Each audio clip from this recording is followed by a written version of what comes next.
연예계 관계자 상담소 연관상 시작해보도록 하겠습니다. 저는 한국음악 레이블 산업협회 회장 윤동환입니다.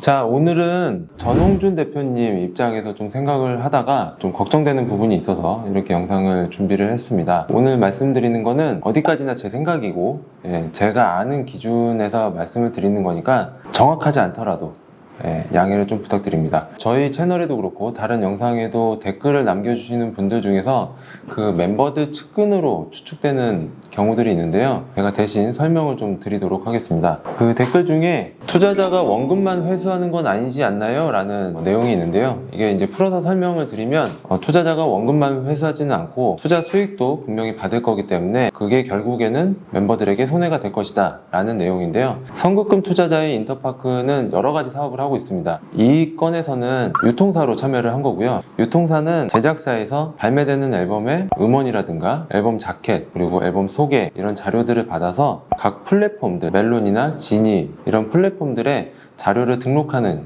일을 해주는 걸 유통사라고 합니다. 그리고 반대로 각 플랫폼에서 발생되는 수익을 걷어들여서 그것을 정산해서 제작사에게 지급해주는 일도 하죠. 음원 수익에 대해서 정산을 해주는 위치에 있기 때문에 사실 이 선급 투자라는 게 유통사에서는 가능한 겁니다. 유통사인 이 인터파크는 선급 투자를 함으로써 발생되는 투자 수익이 없을까요? 보통의 유통 수수료는 25% 안팎입니다. 회사나 아티스트마다 좀 차이가 있지만 플랫폼에서 발생된 수익을 걷어들인 후에 유통 수수료 25%를 공제하고 제작사에게 지급하게 되는 겁니다. 그러니까 만일에 80억이라는 선급 투자가 모두 다 공제가 됐다라고 하면 106억에서 107억 정도가 됩니다. 그러면 80억이 정산할 정도가 되면 인터파크에는 26억에서 27억 정도의 수익이 발생되는 거죠. 근데 사실 맨 처음에 인터파크에서 투자할 당시만 해도 굉장히 위험률이 높은 투자였습니다. 아마도 전홍준 대표가 인터파크에만 찾아갔을 리는 없고요. 그 전에 분명히 다른 유통사들을 찾아갔을 텐데 다 거절이 됐을 거고 그 제안을 인터파크에서만 승인을 한 거일 거예요. 그래서 인터파크는 위험도가 높은 투자를 하게 되고 그만큼 수익을 얻게 되는 겁니다. 근데 만약 이제 80억을 모두 다 상계됐다라고 하면 그 이후부터는 이 투자 수익은 확정 수익이 됩니다. 왜냐하면 음원이라는 게 어느 정도 일정한 상위권에 오르게 되면 사실 급락하지는 않거든요.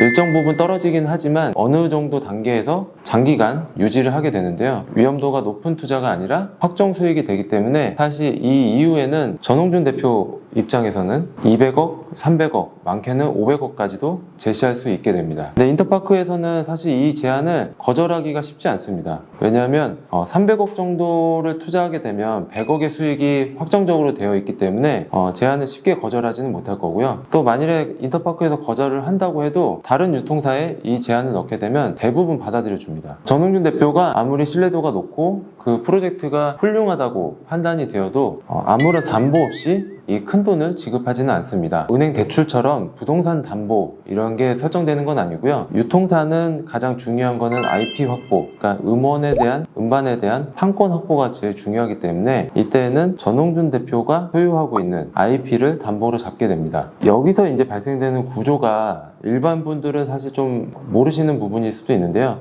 개인 사업자는 대표의 예명 정도로 생각을 하시면 됩니다. 그래서 개인 사업자는 회사와 대표가 한 몸이기 때문에 회사가 빚진 거는 대표가 같이 빚진 거고 회사 돈은 대표 돈입니다. 그래서 자유롭게 사용할 수 있고요. 근데 법인 사업자 같은 경우는 대표라고 해도 이 회사는 대표의 소유가 아닙니다. 그냥 단순하게 법인 사업자의 대표는 지분을 갖고 있는 직원이라고 생각하시면 되고요.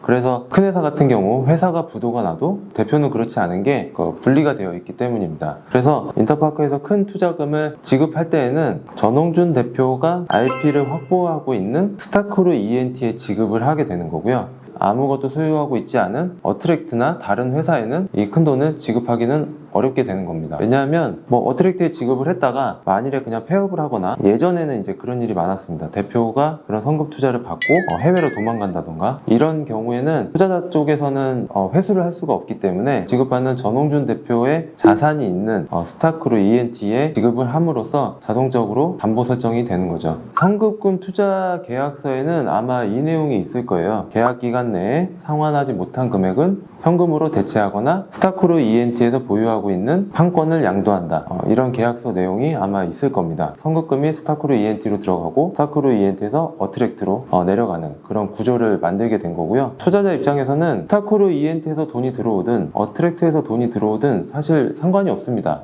음원 수익으로 발생돼서 투자 수익도 같이 발생되면 가장 베스트겠죠. 80억이란 돈을 받아서 40억으로 집을 사고 40억만 제작에 쓰든 투자자는 상관이 없습니다. 그거에 대해 관여하지도 않고요. 제가 예를 들면 어느 화장품 가게 판매 직원한테 선크림을 팔면 이 판매되는 수익의 30%를 주겠다라고 했어요. 그런데 이 직원이 판매를 하고 정산을 받았는데 생각한 것보다 정산금이 너무 적은 거예요. 회사에 왜 내가 이렇게 받았는지 내역서 좀 요청할 수 있죠. 회사에서는 전체 매출이 얼마고 원가가 얼마고 각종 수수료가 얼마고 그래서 얼마가 남아서 30%는 이렇게 된다라는 내역서를 보여줄 수 있습니다. 근데 이 직원이 회사의 전체 운영비에 대한 내역서를 요청할 수가 있을까요? 그건 전혀 상관이 없는 얘기죠. 이 80억에 대해서 어떻게 사용됐는지 내역서를 달라는 거는 이 회사 전체 운영비에 대한 사용 내역서를 보여달라는 거거든요. 그냥 내가 받을 돈이 정상금이 잘못됐다라고 생각이 든다면 그 내역서는 얼마든지 요청을 할 수 있지만 이 80억이라는 투자금은 전체에 대한 운영비이기 때문에 이거에 대해서는 내역서를 요청할 권한도 없고 그리고 내역서를 보여줘야 될 의무도 사실 없습니다. 만일에 이 화장품 가게의 투자금이 이 직원에게 빚이 된다면 그러면 보여줘야 되겠죠. 근데 이 직원은 이 가게에 투자된 돈은 책임지는 관계가 아니기 때문에 어떻게 사용되었는지는 이 직원과는 관계가 없는 거예요. 그래서 그런 부분을 좀 설명을 드리고요. 이 제작자라는 사람들은 자기가 선택한 아티스트 그리고 자기가 선택한 곡이 잘 될 수 있다, 성공할 수 있다라는 믿음과 확신이 있기 때문에 제작을 하는 겁니다. 물론 돈 버는 것도 중요하지만 내가 생각한 거, 내가 의도한 거 실제로 이루어졌을 때 그 성취감이 굉장히 크거든요. 사실 제작자 입장에서는 내가 생각한 거대로 어떤 성공을 이루었을 때 살아있다라는 걸 좀 느낍니다. 돈 버는 것만큼 사실 그것도 굉장히 중요하거든요. 근데 이제 전홍준 대표 입장에서 생각을 해보면 이제 연세도 많이 드셨고 그리고 여러 가지 이제 시행착오를 겪으면서 한 발짝 좀 물러났다, 좀 많이 내려놨다라는 생각이 들어요. 나보다는 조금 더 젊은 사람, 조금 더 감각이 있는 사람이 이번 프로젝트를 맡아서 해야 성공할 가능성이 높겠다라는 생각을 한 것 같고요.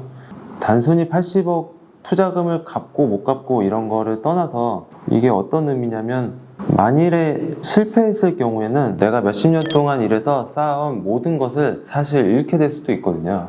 다른 어떤 본인의 만족이나 어떤 성취감 이런 것보다는 오로지 성공만을 사실 생각을 한 것 같아요. 보통 이제 아이돌 그룹을 제작할 때 연습생을 거쳐서 데뷔하고 1년에서 2년 정도 활동하기까지를 예산을 한 100억 정도를 보통 잡습니다. 그러니까 80억이라는 돈은 사실 2년을 채 못 버티는 돈이에요. 사실 2년 안에 이거를 성공시키지 못하면 내가 지금까지 몇십 년 동안 쌓아온 모든 것을 잃을 수 있는 상황이기 때문에 성공할 수 있는 최선의 방법을 선택을 한 것 같아요. 근데 우리가 이제 이쪽 업계뿐만 아니라 모든 산업에서 힘을 실어준다라는 얘기가 있거든요. 대기업에서는 사실 그런 게 이제 불가능하지만 중소기업 같은 경우는 팀원과 회사 대표 또는 임원들하고 소통할 수가 있습니다.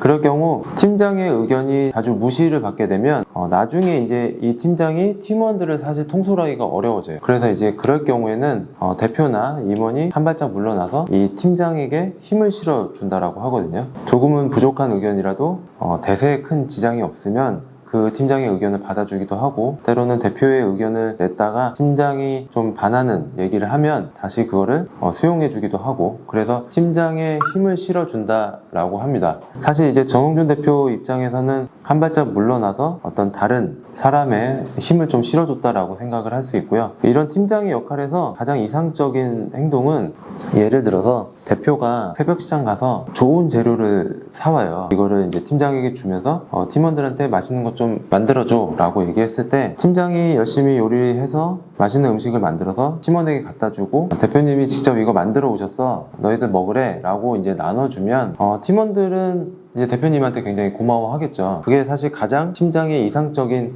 행동이라고 보면 보통은 이제 이러죠.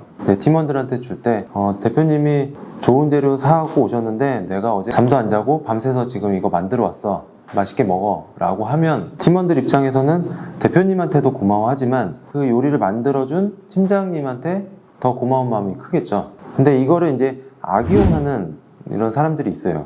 이때는 이제 음식을 갖다 주면서 바쁜데 대표한테 연락이 와서 뭐 음식 좀 만들어 주라고 해서 내가 어제 새벽 시장 가서 재료 사가지고 레시피 다 찾아서 지금 밤새서 잠도 못 자고 이렇게 만들어 왔어 라고 하면 이제 팀원들은 대표는 아무것도 안 하고 쓸데없이 요청만 하는 사람이 되고, 이제 팀장은 정말 우리를 위해서 애써주는 사람이 되죠. 이제 그런 일들이 사실 반복되면 이 팀원들이 팀장을 믿는 거를 넘어서 사실 대표를 굉장히 무시하게 됩니다. 그래서 필요 없는 존재로 생각하게 되죠. 근데 이거는 사실 우리 산업뿐만 아니라 모든 곳에 다 발생되는 일이기 때문에, 그런 경우들, 전홍준 대표가 한 발짝 물러났으면 사실 그런 힘을 실어주면서 조금은 더 티를 내고 체크를 했어야 되지 않을까, 사실 안타까운 마음을 좀 전합니다. 전홍준 대표님 입장에서 지금 이제 앞으로 벌어질 일들이 있잖아요. 이런 거를 이제 경우의 수를 조금 생각을 해봤는데요. 가장 사실 이제 예상이 되고 지금 현재 이제 진행 상태는 법적인 소송으로 계속 갔을 경우가 있겠죠. 전홍준 대표가 어떨까 생각을 해봤는데 사실 그렇게 뭐 크게 걱정되는 부분은 없을 것 같아요. 그냥 단지 귀찮아질 뿐이죠. 이게 법정 소송을 가게 되면 결국에는 누군가 한 명은 거짓말을 하고 있는 거잖아요. 상대방에 나오는 의견에 대해서 반박 자료들을 계속 준비를 해야 됩니다. 예를 들면 한쪽에서 같이 밥을 먹었다 라고 얘기를 했는데 다른 한쪽에서는 같이 밥 먹은 적 없다 라고 하면 같이 밥 먹은 증거 자료들을 찾아서 제출을 해야 돼요.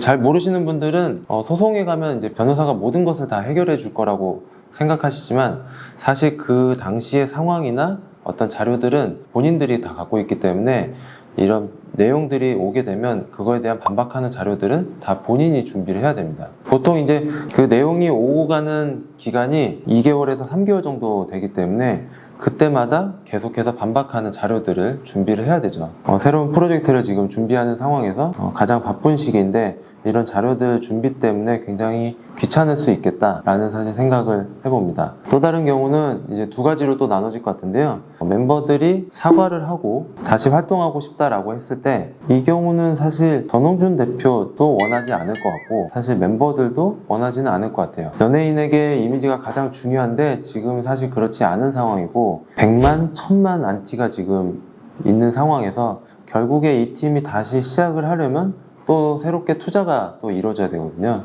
근데 실패할 확률이 높은 상황에서 새로운 투자를 하면서까지 과연 이 50-50라는 팀을 부활시켜야 할까? 사실은 그거는 좀 불가능하다고 생각을 합니다. 그거는 아마도 전홍준 대표나 이 50 멤버들 양쪽 다 원하지는 않을 것 같다라는 생각이 들고요. 이제 나머지 하나의 경우인데요. 전홍준 대표에게 사과를 하고 그 대신에 전속 계약을 해지시켜 달라라고 이제 요청을 할 수 있을 것 같아요. 근데 이 경우를 좀 생각을 해보면 이 제작자 입장에서는 사실 좀 자식 같은 마음이 있거든요. 그래서 자식들은 이제 그러잖아요. 뭐 아무리 큰 사고를 쳐도 잘못을 뉘우치고 돌아오면 부모 입장에서는 받아주듯이 사실 얘가 시간이 지나면 지날수록 전홍준 대표 입장에서는 이 멤버들이 사실 좀 가엽게 생각이 들 것 같아요. 근데 이제 이 상황에서 가장 이제 책임을 묻고 싶은 사람이 누구일까 라고 생각해보면 템퍼링을 시도한 사람, 그 업체일 거거든요. 이 상황이면 사실 전홍준 대표가 가장 필요로 하는 거는 이 멤버들의 증언입니다. 그러니까 어떻게 템퍼링이 시도가 됐고 또 어떤 과정이 있었고 또 누가 주도한 건지. 지금 이제 템퍼링을 시도한 업체의 형사 고발이 이제 들어간 상황인데요. 형사 고발은 길어도 6개월 안에는 결과가 나옵니다. 손해배상 민사 같은 경우는 10개월에서 뭐 1년 이상도 걸릴 수 있는데요. 보통 이렇게 같은 건으로 진행이 되게 되면 민사소송에서는 형사고소 결과를 참고를 하게 돼요. 제가 여기서 50-50 멤버들 가족분들에게 좀 드리고 싶은 말씀은 이제 경찰 조사가 들어가서 템퍼링을 시도한 업체의 조사가 들어가면 처음에는 분명히 이들은 그런 일이 없었다, 그렇지 않았다 라고 계속 주장을 할 겁니다. 어느 정도 이제 자료들이 확인이 되고 혐의가 입증이 되면 그 다음부터는 주동자가 누구인지를 찾기 시작할 거거든요. 업체에서는 본인들은 주동자가 아니라고 태세 전환을 할 거예요. 그러면 이 과정에서 이 템퍼링을 시도한 업체는 멤버들이 원해서 그렇게 했다, 멤버들이 시켜서 그렇게 했다, 멤버들의 부모님이 요청해서 도와준 것 뿐이다 라는 식으로 태도가 바뀌게 될 겁니다. 그래서 제가 걱정스러운 부분은 혹시 지금 소통을 하고 있다라고 한다면 주고받는 대화 내용 속에서 이런 시도들을 계속 하고 있을 거예요. 왜냐하면 이제 대화 내용에서 뭐 예를 들면 전에 요청 주신 대로 지금 이렇게 준비했습니다. 요청하신 자료 제가 보내드립니다. 뭐 보고 드립니다. 말씀하신 거 알려드립니다. 이런 식으로 마치 피프티 멤버들이나 가족분들이 시켜서 한 것처럼 지금 대화를 계속 유도할 거거든요. 근데 그게 결국에는 나중에 증거 자료들로 다 사용이 될 겁니다. 이 형사 고발 결과에서 주동자, 남자, 그리고 방관자 책임이 나눠지게 됩니다. 그러면 형사 고발에 대한 결과를 민사소송에서 이제 참고하게 될 건데요. 지금 이제 영상들을 좀 찾아보면 민사소송의 손해배상액이 뭐 300억이다, 500억이다 뭐 이렇게 나오는데요. 사실 그렇게까지 될 가능성은 사실 적다고 봅니다. 제가 알고 있는 지식 안에서. 왜냐하면 우리나라 같은 경우는 예상 수익은 사실 법정에서 인정이 안 돼요. 예를 들면 바비 OST에 참여를 하게 되면 그 이후에 해외 아티스트들하고 콜라보도 할 수 있고 뭐 인지도가 올라가니까 음원 수익이 또 올라갈 수 있고 예상 수익에 대해서는 법원에서 인정이 안 됩니다. 그냥 법원에서 인정이 되는 건 바비 OST에 참여를 했을 때 가창료를 얼마를 받느냐 이 부분만 사실 인정이 되고요. CF 같은 경우도 그냥 단순히 뭐 제안이 들어오거나 연락이 온 것만으로는 사실 인정이 안 되고요. 실제로 계약서를 주고받거나 아니면 확정적으로 스케줄이 정해져 있거나 얼마를 받고 어떻게 하는지 어느 정도 결정이 된 사항들만 사실 법원에서 인정이 되기 때문에 이 모든 거에 대한 손해배상이 청구는 되지만 사실 그게 인정되기는 좀 어려울 수 있습니다. 상황에 따라서는 이제 자료들이 어느 정도 나오는지에 따라서 좀 달라질 텐데요. 간접 투자비 안에서도 100% 사용이 된 간접비 같은 경우는 인정이 될 수 있습니다. 그러니까 예를 들면 이 직원은 이 팀을 위해서 100% 일을 했다 라는 게 사실 증명이 되면 이 직원의 급여나 지출에 대해서는 이 투자비로 같이 손해배상 청구를 할 수 있게 되는 거죠. 이거는 이제 사실 자료 싸움이기 때문에 어느 정도 증명될지는 모르는 상황이고요. 그래서 이 손해배상액 같은 경우는 제 예상으로는 50억 안팎이 될 것 같아요. 네, 크게 뭐 몇백억까지는 되지는 않을 것 같고 여기에 이제 플러스가 되는 부분이 이 건으로 인해서 금전적 이득을 얼마나 받느냐 이런 부분을 이제 판단하게 될 거고요. 이제 위약벌 조항이 어느 정도 되느냐 이런 부분이 이제 플러스가 되면서 사실 정확히 얼마라고 할지는 모르지만 손해배상액은 50억 안팎 그리고 나머지가 추가되는 정도로 사실 생각을 하고 있습니다. 형사 고발한 결과가 나오게 되면 이 손해배상액이 주동자에게 얼마, 가담자에게 얼마 방관자에게 얼마 이렇게 나눠지게 될 거예요. 그래서 지금 템퍼링을 시도한 업체는 아마도 지금 벌써 작업을 하고 있을 거고요. 제가 이런 소송을 몇 차례 이제 얘기를 좀 들어보면 사실 지금까지는 같은 편이고 같이 한 배를 탄 것 같지만 나중에 정말 개싸움 납니다. 이 안에서 이 템퍼링을 시도한 업체 안에서도 그렇고 멤버들끼리도 그렇고 서로 이제 주동자다 주동자가 아니다 이렇게 서로 미루게 될 거고요. 그리고 가장 사실은 위험한 거는 이 멤버들 안에서도 분명히 주도한 사람이 있고 어쩔 수 없이 따라간 사람이 있거든요. 잘못하면 3명이 1명을 주동자로 몰면 책임을 다 덮어 씌울 수도 있습니다. 사실 지금은 이 안에서 지금 어떤 상황인지 모르기 때문에 제가 좀 걱정되는 부분이 좀 있는 거예요. 혹시라도 템퍼링을 시도한 업체에서 멤버들이나 부모에게 뭔가 책임을 다 전가할까봐 사실 걱정이 되는 부분이고요. 전홍준 대표 입장에서 보면 분명히 템퍼링 시도한 업체에 가장 책임을 묻고 싶은데 나중에 그 화살이 잘못 갈까봐 지금부터 대비를 좀 하시는 게 좋겠다라는 생각을 합니다. 어쨌든 제가 봤을 때 전홍준 대표가 가장 바라는 거는 멤버들이 사과를 하고 이런 걸 떠나서 템퍼링을 시도한 업체에게 큰 처벌을 받을 수 있게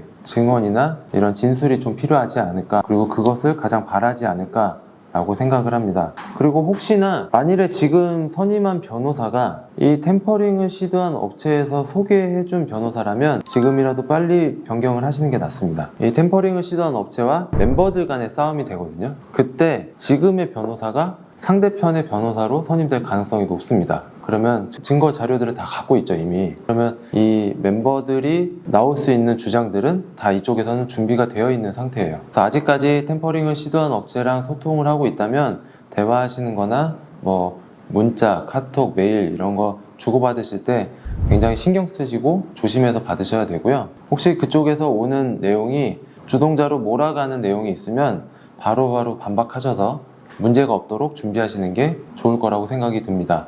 혹시나 제가 뭐 의심하시는 분들이 계실까봐 말씀을 드리면 저는 전홍준 대표랑 아무 관계가 없습니다. 네, 사실 뭐 만난 적도 없고 통화한 적도 한 번 없기 때문에 사실 아무런 관계 없고요. 정말 그냥 이 제작자, 이 관계자 입장에서 그냥 걱정되는 부분을 말씀드리는 거니까요. 오해는 하지 말아 주시길 바라고요. 저는 여기서 이만 마치도록 하겠습니다. 감사합니다.